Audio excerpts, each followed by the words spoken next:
Eu queria saber, Nicolas, você está com suas redes sociais, estava banida, né? Bem feito. E espero que continue banido. Você voltou.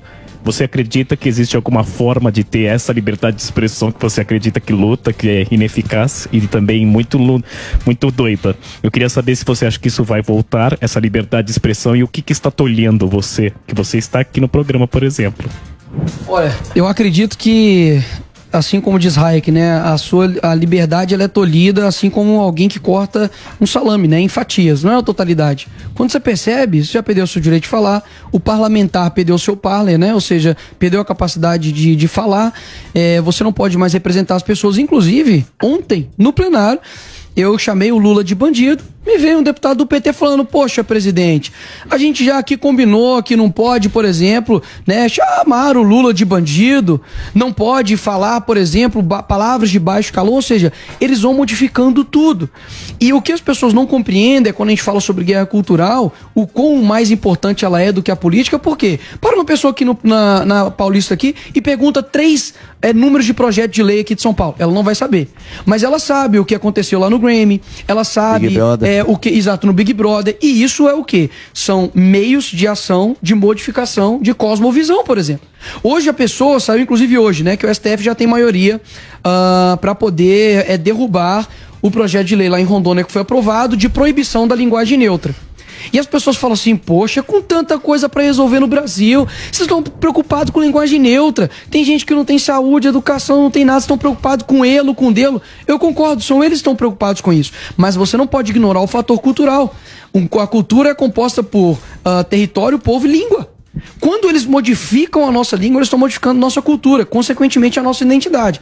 Então eu peço para as pessoas, né, que são um pouco afoitas, principalmente na mudança do nosso país, que compreendam que a mudança não passa somente de 4 em 4 anos.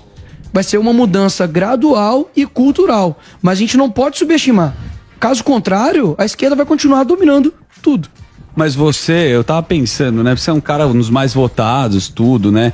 E o mais votado, o mais do Brasil. Sim, mas com números assim expressivos. E obviamente você vê o Zema, que o cara te conhece, te considera, né? E sabe da sua força na rede social. Mas tem que, às vezes, separar, porque tem uma estratégia. Uma coisa é ideologia, a gente sabe que você é um cara que veio da igreja, que tem seus conceitos aqui super bem definidos, mas também na rede social, especificamente no Twitter, onde você atua, você sabe que tem que colocar o engajamento funciona na treta. Então, como é que você separa a parte que você quer passar para as pessoas que você tem uma ideologia e a outra que é uma estratégia para ter engajamento? Boa, olha, eu sinceramente, eu não faço um post pensando assim, pô, preciso de um like. Até mesmo porque hoje, graças a Deus, tanto no meu Instagram quanto no meu Twitter, tem um engajamento muito bom.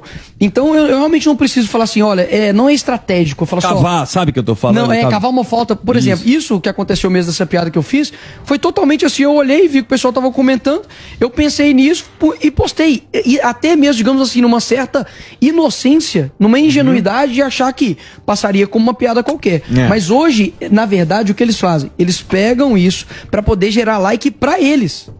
Também. O cara também se aproveita da tua audiência. Eu não digo nem da pessoa que eu fiz a piada. Eu digo dos meios de comunicação, dos veículos de comunicação. Blog de fofoca, os próprios, as mídias locais, municipais, estaduais, eles pegam isso, modificam as coisas. Por exemplo, um exemplo rápido aqui. Esse caso mesmo que eu fui colocado como injúria racial, né? Porque eu chamei pelo pronome errado. A única coisa que teve na mudança da decisão não foi uma sentença. Eles divulgaram como se eu tivesse quase sido condenado por injúria racial. Porque alguém bate o olho e fala, ele vai responder por injúria racial, ou seja, já está decidido. Na verdade, o que foi definido foi onde seria um fórum de competência para poder julgar, ou seja, saiu dessa esfera e foi para essa esfera só. Só que eles já colocam assim, tem que ir pra cadeia, ainda bem, pagou o preço, colheu o que plantou. Bem feito. Então hoje não necessita mais de uma sentença, cara.